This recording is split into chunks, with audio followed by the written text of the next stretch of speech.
అందరికీ నమస్తే. Welcome to T R TV. నేను మీ తిరుపతి. తెలంగాణ ముఖ్యమంత్రి రేవంత్ రెడ్డి 61సారి ఢిల్లీకి పోబోతున్నాడు. మాజీ ముఖ్యమంత్రి కేసీఆర్ ఫామ్ హౌస్లో మీటింగ్, రేవంత్ రెడ్డి ఢిల్లీలో చాటింగ్. మాజీ ముఖ్యమంత్రి కేసీఆర్ ఎర్రబల్లి ఫామ్ హౌస్లో బీఆర్ఎస్ పార్టీకి సంబంధించినటువంటి శ్రేణులతో మీటింగ్ చేసిండు. ఆ మీటింగ్లో కీలకమైనటువంటి అంశాలు చెప్పిండు. ఓడిపోయినటువంటి ఎమ్మెల్యేలు, గెలిచినటువంటి ఎమ్మెల్యేలు, బీఆర్ఎస్ పార్టీకి సంబంధించినటువంటి లీడర్లు అందరూ కూడా కేసీఆర్ ముందుకు హాజరైనారు. ఇంక్లూడింగ్ హరీష్ రావు, కేటీఆర్తో సహా అందరూ ఎర్రబల్లి ఫామ్ హౌస్లో కూర్చున్నారు. ఇక కేసీఆర్ వాళ్ళతో మాట్లాడిండు, డిస్కస్ చేసిండు, మీటింగ్ పెట్టుకున్నారు. ఆ మీటింగ్లో రకరకాలుగా కేసీఆర్ బీఆర్ఎస్ పార్టీ లీడర్లకు కొన్ని కీలకమైనటువంటి విషయాలు చెప్పిండట. ఇక మనం ముఖ్యమంత్రి రేవంత్ రెడ్డి ఏమో ఢిల్లీకి పోతున్నాడు 61సారి. ఢిల్లీలో పార్టీ మీటింగ్ ఉన్నది. రేవంత్ రెడ్డితో పాటు అన్ని రాష్ట్రాలకు సంబంధించినటువంటి కాంగ్రెస్ పార్టీ లీడర్లు పోబోతున్నారు. సిడబ్ల్యూసీ మీటింగ్ ఉన్నది. ఆ మీటింగ్లో రేవంత్ రెడ్డి కూడా పాల్గొనబోతా ఉన్నాడు. ఇక ఆ మీటింగ్లో రకరకాల చాటింగ్లు ఉంటాయి. మీ రాష్ట్రంలో ఎట్లుంది, మీ రాష్ట్రంలో ఎట్లుంది, అధికారంలో రానటువంటి రాష్ట్రంలో అధికారంలోకి వచ్చే అవకాశం ఉందా లేదా, లేకపోతే కాంగ్రెస్ పరిపాలిస్తున్నటువంటి రాష్ట్రాలలో పరిస్థితి ఏంది, అసలు జనాలు ఏమనుకుంటారు, మీ పైన నెగిటివ్ ఉర్రా పాజిటివ్ ఉర్రా, లేకపోతే కేంద్రంలో కాంగ్రెస్ అధికారంలో రావాలంటే ఏం చేయాలి, మీ రాష్ట్రంలో ఏం చేస్తారు, ఇవన్నీ కూడా డిస్కషన్స్ ఢిల్లీలో ఉంటాయి. ఇవన్నీ కూడా చాటింగ్స్ అనే చెప్పొచ్చు. ఢిల్లీలో మీటింగ్ ఉంటుంది. రేవంత్ రెడ్డిని అడుగుతారు, రేవంత్ రెడ్డి చెప్తాడు. తెలంగాణలో జరుగుతున్నటువంటి అంశాలపైన రేవంత్ రెడ్డి మాట్లాడతాడు. తర్వాత ఢిల్లీ హైకమాండ్ కూడా రేవంత్ రెడ్డికి చెప్తారు, గిట్ల చేయాలి, గిట్ల చేయాలి, గిట్లుండాలి, గిట్లుండాలి, బూతులు మాట్లాడొద్దు, ఇష్టానుసారంగా వ్యవహరించొద్దు, మంచిగా ఉండాలని చెప్పి రేవంత్ రెడ్డికి చెప్పాల్సిన అన్ని చెప్తారు. తర్వాత ఏమేం పథకాలు కాలేదు, ఏం కథ అనేది ఇవన్నీ కూడా ఢిల్లీలో డిస్కషన్ జరుగుతాయి. ఇక రేవంత్ అన్న ఢిల్లీ చాటింగ్లో చాలా బిజీగా ఉన్నాడు. హైకమాండ్తో మాట్లాడేటటువంటి బిజీ, హైకమాండ్ దగ్గర పోవడం బిజీ, మీటింగ్లో బిజీ, ఇక రకరకాల రేవంత్ అన్న బిజీ షెడ్యూల్లో రేవంత్ అన్న ఉన్నాడు. కానీ కేసీఆర్ ఎర్రబల్లి ఫామ్ హౌస్లో ఒక మీటింగ్ పెట్టిండు. ఆ ఎర్రబల్లి ఫామ్ హౌస్లో ఓడిపోయినటువంటి లీడర్లు కూడా పోయిర్రు. బీఆర్ఎస్ పార్టీకి సంబంధించి గెలిచినటువంటి ఎమ్మెల్యేలు కూడా పోయిర్రు. అసలు కేసీఆర్ ఈ మీటింగ్ పెట్టడానికి గల కారణం ఏంది అంటే, ఈ ఒక్క మీటింగ్ తోటి కాంగ్రెస్ పార్టీ లీడర్లు అందరూ పరేషాన్లో పడ్డారు. అసలు ఏం చేస్తున్నాడు కేసీఆర్, ఏం చేయబోతున్నాడు? 2-3 రోజుల క్రితం బయటకు వచ్చిండు. బీఆర్ఎస్ పార్టీ ఆఫీస్లో ప్రెస్ మీట్ పెట్టిండు. బీఆర్ఎస్ పార్టీ లీడర్లతో డిస్కస్ చేసిండు. ఆ ప్రెస్ మీట్లో కేవలం నీటి జలాలపైనే మాట్లాడతాను అనుకున్నారు. కానీ కాంగ్రెస్ ప్రభుత్వాన్ని కడిగి పారేసిండు. రేవంత్ రెడ్డి పేరు తీయలే కానీ రేవంత్ రెడ్డి ఉద్దేశించి మాట్లాడిండు. ఉత్తమ్ కుమార్ రెడ్డి పేరు తీసిండు. ప్రభుత్వంలో జరుగుతున్న అన్యాయాల గురించి చెప్పిండు, అక్రమాల గురించి చెప్పిండు, దందాల గురించి చెప్పిండు, ప్రభుత్వంలో జరుగుతున్న అవినీతి గురించి చెప్పిండు. అన్ని కేసీఆర్ మాట్లాడిండు. ఇప్పుడు కేసీఆర్ మళ్ళీ ఎర్రబల్లి ఫామ్ హౌస్లో లీడర్లతో మీటింగ్ పెట్టి ఏం జరుగుతుంది, అసలు ఏం చేయబోతున్నాడు, అసలు కేసీఆర్ స్ట్రాటజీ ఏందనేది కాంగ్రెస్ వాళ్ళకు 1% కూడా అర్థమవుతలేదు. అయితే కేసీఆర్ మీటింగ్ పెట్టడానికి ముఖ్యమైనటువంటి కారణం ఏందనేది నేను చెప్తా. అంతకంటే ముందు ఫస్ట్ టైం మన ఛానల్ చూస్తున్న వాళ్ళు దయచేసి సబ్స్క్రైబ్ చేయండి, షేర్ చేయండి, లైక్ చేయండి. మీ ఆస్తులేం అడుగుతలేను, లైక్ కొట్టే కార్యక్రమం చేయండి. రైట్గా టాపిక్లోకి పోతే, ఎందుకు మీటింగ్ పెట్టిండు? ఈ నెల 29, 30, 31 ఈ 3 రోజులు అసెంబ్లీ సమావేశాలు ఉన్నాయి. ఆ అసెంబ్లీ సమావేశాలలో నీటి జలాలపైన పెద్ద ఎత్తున నీటి ప్రాజెక్టులపైన చర్చ జరిగేటటువంటి అవకాశాలు కనబడుతున్నాయి.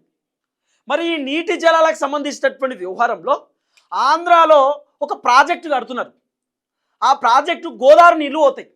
మన తెలంగాణ మీద నుండి పోతున్నటువంటి గోదావరి నీళ్లను ఆంధ్ర వాళ్ళకి అప్పచెప్తున్నారు, ఆంధ్ర వాళ్ళకి ఇడిచిపెడుతున్నారు. మనం స్టోర్ చేసుకుంటేనేమో నీళ్లు, మన నీళ్లు వాళ్ళు దోసుకుపోతున్నారు. రేవంత్ రెడ్డి వాళ్ళకు ఫ్రీ హ్యాండ్ ఇస్తున్నాడు. వాళ్ళు ఒక బనకచర్ల ఏదో ప్రాజెక్టు కడుతురు కదా, ఆ ప్రాజెక్టుకు నీళ్లు పోతున్నాయి, మన నీళ్ళే పోతున్నాయి, మన గోదావరి నీళ్ళే పోతున్నాయి. ఆల్రెడీ కృష్ణా నీళ్లు వాళ్ళకు ఉన్నాయి, గోదావరి నీళ్లు కూడా పోతూ ఉన్నాయి. మన జలాలను వాళ్ళు దోపిడీ చేస్తూ ఉన్నారు అనేటటువంటి అంశం పైన పెద్ద ఎత్తున అసెంబ్లీలో చర్చ జరిగేటటువంటి అవకాశాలు కనబడుతున్నాయి. మరి ఈ చర్చలో ఏం మాట్లాడాలి, ఏం చేయాలి, దేని గురించి చెప్పాలి? నాట్ ఓన్లీ నీటి జలాలకు సంబంధించిన అంశం, దాదాపు ఒక 5-6 అంశాలు అసెంబ్లీలో కీలకంగా చర్చ జరిగేటటువంటి అవకాశాలు కనబడుతున్నాయి. దాంట్లో కేసీఆర్ బీఆర్ఎస్ పార్టీ లీడర్లకు చెప్పిండట, క్లియర్గా చెప్పిండట, నేను అసెంబ్లీకి రాబోతున్నా, నేను అసెంబ్లీకి అటెండ్ కాబోతున్నా, ఒక్కరోజు అసెంబ్లీకి వస్తా, ప్రభుత్వాన్ని నిలదీస్తా, ప్రభుత్వం నన్ను అవమానించిన, ప్రభుత్వం నన్ను ఇబ్బంది పెట్టిన, ప్రభుత్వం నన్ను తిట్టిన, ప్రభుత్వం నా పైన కోపడ్డ భరిస్తా, జనాల కోసం నేను అసెంబ్లీకి వస్తా, ఒకరోజని వస్తానైతే చెప్పినట్టు. ఒకరోజు మరి ఏ రోజు పోతాడో తెలియదు, మరి 29వ తారీఖు పోతారా, 30 పోతారా, 31 పోతారా తెలియదు, అని ఒకరోజు వస్తా అనే మాట చెప్పిండట. మరి ఈ 3 రోజులలో మీరేం మాట్లాడాలి? కేసీఆర్ వర్షన్ ఇదే, బీఆర్ఎస్ పార్టీ లీడర్లకు చెప్పిరట, మీరు ఏం మాట్లాడాలి, ప్రభుత్వాన్ని ఏం ప్రశ్నలు వేయాలి, ప్రభుత్వం మిమ్మల్ని వేసేటటువంటి ప్రశ్నలకు మీరు ఏం సమాధానం చెప్పాలి. ఇవన్నీ కేసీఆర్ ప్రిపరేషన్ చేసి పెట్టిండు. కేసీఆర్ బోర్డు మీద ఎక్స్ప్లెయిన్ కూడా చేసిండట. మీరు ఏం చేయాలి, నీటి జలాల గురించి మొత్తం ఎక్స్ప్లెయిన్ చేసిండట కేసీఆర్. మొత్తం అర్థమయ్యేటట్టు బీఆర్ఎస్ పార్టీ ఎమ్మెల్యేలకు చెప్పిండట.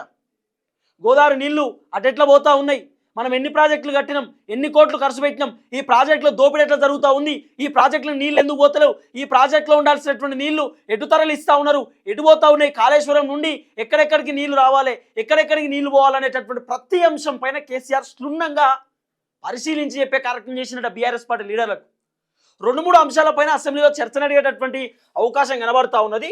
ఫస్ట్, నీటి జలాల పైన చర్చ నడిచేటటువంటి అవకాశం కనబడతా ఉంది. రెండవది, రైతులకు సంబంధించినటువంటి అంశం పైన చర్చ నడిచే అవకాశం ఉంది. ఈ నీటి జలాల పైన కేసీఆర్ చాలా క్లియర్ కట్గా బీఆర్ఎస్ పార్టీ లీడర్లకు చెప్పిండట, రేవంత్ రెడ్డి అడిగే ప్రశ్నలకు మీరు సరైనటువంటి సమాధానం చెప్పాలి, మీరు అడిగే ప్రశ్నలకు రేవంత్ రెడ్డి ఒక్క సమాధానం కూడా చెప్పొద్దు, అట్లా ప్రిపేర్ కండి అని చెప్పి కేసీఆర్ క్లియర్గా బీఆర్ఎస్ పార్టీ లీడర్లకు ఒక ప్రిపరేషన్ చేపించే కార్యక్రమం చేసిండు. అసెంబ్లీలో ఏం మాట్లాడాలి, అసెంబ్లీలో ప్రభుత్వాన్ని ఎట్లా కడిగి పారేయాలనేటటువంటి అంశం పైన కేసీఆర్ ఒక క్లియర్ విజన్తో ఉన్నాడు.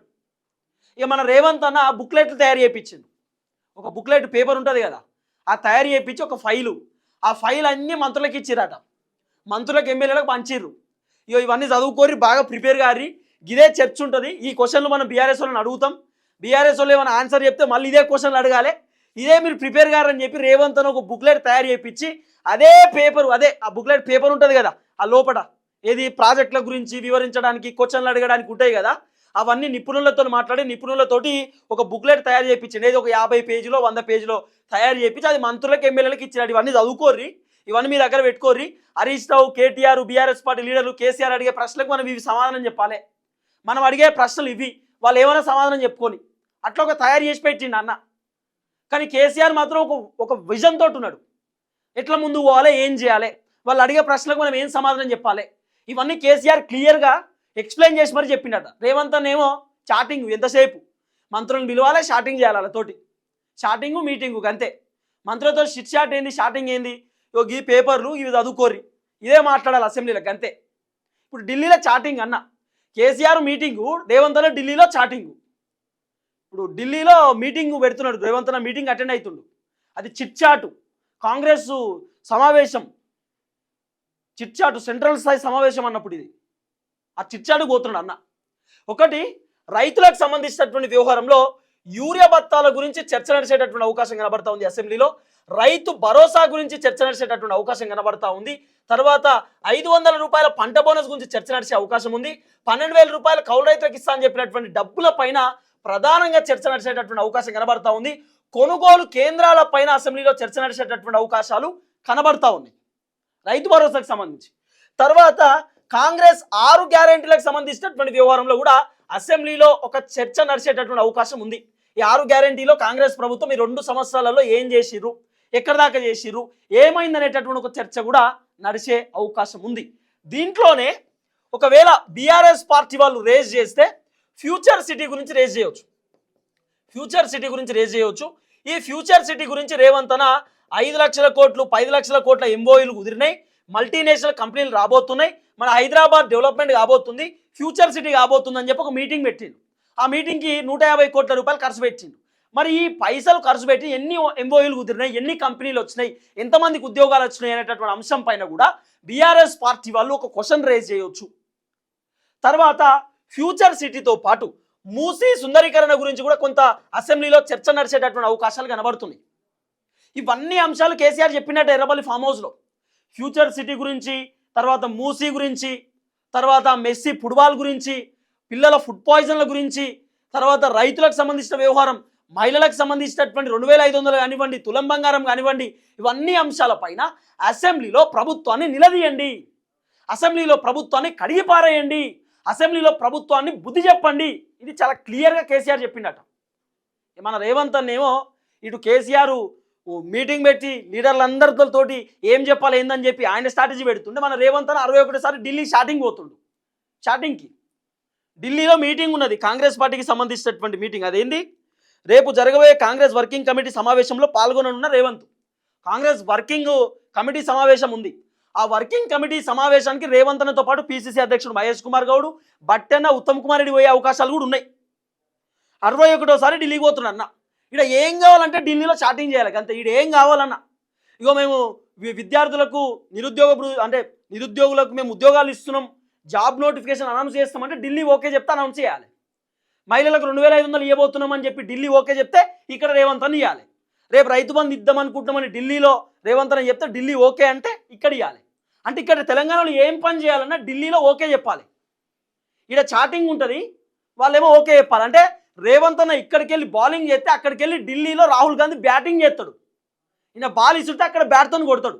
అక్కడ బ్యాట్తో కొట్టాక అది 4 or 6 పోయిన తర్వాత అప్పుడు మనకు అన్నీ వస్తాయి.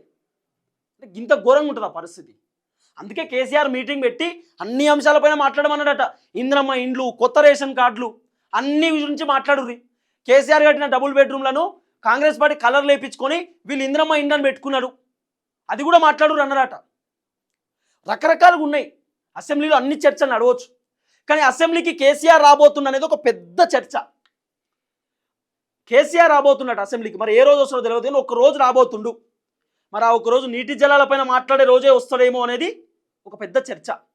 కానీ కేసీఆర్ వస్తున్నట, అందుకే మీటింగ్ పెట్టిండు అనేది కొంత వినబడుతున్నటువంటి వ్యవహారం. రేవంత్ అనేమో బుక్లైట్లు ఇచ్చిండట అందరికి. బుక్లైట్ పేపర్లు ఉంటాయి కదా, అవి బుక్ తయారు చేసి ఇచ్చిండట.